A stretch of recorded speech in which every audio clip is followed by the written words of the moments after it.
রাজধানীতে কোরবানির বর্জ্য অপসারণে কাজ করছেন দুই সিটির প্রায় 20,000 পরিচ্ছন্ন কর্মী। বিস্তারিত জানাতে পুরান ঢাকার গ্যান্ডারিয়ায় আছেন সহকর্মী শফিকুজ্জামান রুবেল এবং মিরপুরের কাজীপাড়ায় আছেন সাখাওয়াত হোসেন শাহ। আমরা শুরুতেই যাচ্ছি রুবেলের কাছে।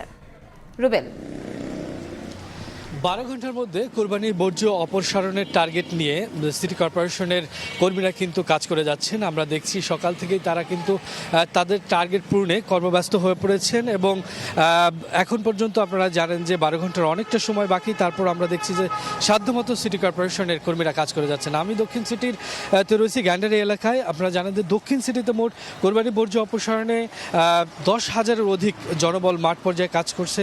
সেখানে 207টি ড্রাম ট্রাক, 44টি কম্পেক্টর এবং 39টি কন্টেইনার ক্যারিয়ার কাজ করছে।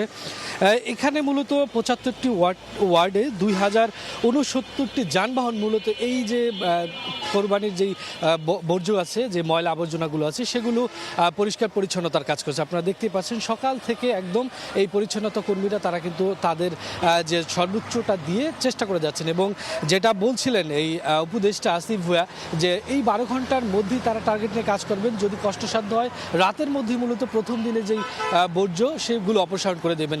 কোরবানির ঈদ দুর্ভোগের পরিণত হয় মূলত এই যে বর্জ্যগুলো যখন যত্রতত্র পড়ে থাকে, দুর্গন্ধ ছড়ায়, তখনই মূলত এই ঈদটি মাটি হয়ে যায়। সেই দিকটিকে বিবেচনা করে কিন্তু এবার সিটি কর্পোরেশনের পক্ষ থেকে তোড়জোড়ই করেছেন যে তারা 12 ঘন্টার মধ্যেই তাদের কাজ সম্পাদনা করবেন এবং আমরা দেখছি যে বৃষ্টিতে তাদের কাজটা কিছুটা ঝামেলা সৃষ্টি করলেও অনেকাংশে কিন্তু রক্ত, তারপরে ময়লা যেই আবর্জনাগুলো রয়েছে সেগুলো অপসারণে হেল্প করেছে। এবং এখন পর্যন্ত আমরা দেখছি যে দক্ষিণ সিটি কর্পোরেশনের অধিকাংশ জায়গা ঘুরে যারা মাঠ পর্যায়ে কর্মীরা রয়েছেন তারা কিন্তু ময়লাগুলো তুলে ডাম্পিং স্থানে নিয়ে রাখছেন এবং সেখান থেকেও নির্দিষ্ট জায়গায় কিন্তু গাড়িগুলো নিয়ে যাওয়া হচ্ছে। নির্দিষ্ট সময়ের আগে তারা এই কাজটি সম্পাদন করবেন। তো দক্ষিণ সিটি কর্পোরেশন থেকে এই ছিল এই মুহূর্তে। আমরা উত্তর সিটি কর্পোরেশন রয়েছেন আমাদের সহকর্মী সাখাওয়াত শাহ কাজীপাড়ায়, তিনি জানাবেন সেখানের পরিস্থিতি।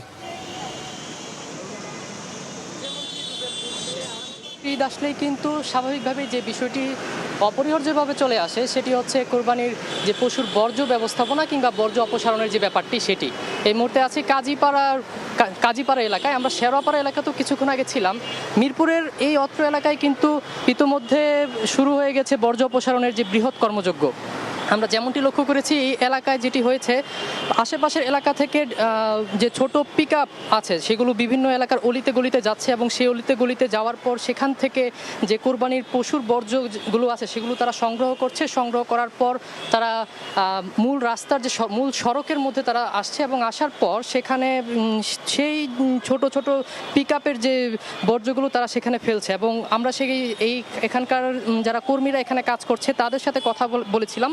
তাদের সাথে কথা বলার মাধ্যমে যেটা জানতে পেরেছি, তাদের প্রতি নির্দেশনা আছে যেন পুরো কর্মযোগ্যটি বিকেল 5টার মধ্যে শেষ করা হয়। কিন্তু তারপরও খুব বেশি কাজ হওয়ার কারণে তাদের পক্ষে কঠিন হয়ে যাচ্ছে, কিন্তু তারাও তারপরও সর্বোচ্চ চেষ্টা করছেন যেন এই বৃহৎ কর্মযোগ্য নির্ধারিত সময়ের মধ্যেই শেষ করা যায়।